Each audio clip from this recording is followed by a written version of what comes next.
Hello guys, দেখতে পাচ্ছ? দেখো, এটুকু একটা বাচ্চাকে খাওয়াতে গেলে কত কি করতে হয়। সবের খাওয়া সবের খাওয়া চলছে, এখন মোবাইলটা সঙ্গে আছে। এরপর এর খাওয়া শেষ। এই যে আমার ছেলে, একটু পরে এর পালা, খেতে বসলে এখন মোবাইলটা লাগবে।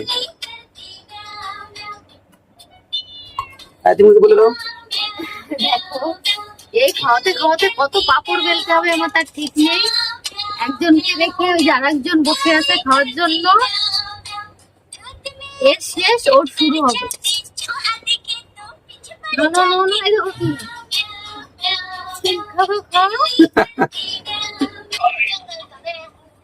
চলো গাইস, খাবার প্রায় শেষ হয়ে গেছে। চলো টাটা। এখন তো আবার ছেলেকে বসতে হবে খেতে। মেয়েকে এখন আমার কাছে দেবে, এরপর ছেলেকে খাওয়াবে। চলো টাটা বাবা, টাটা করে দাও। বাই বাই, আবার দেখা হবে কালকে।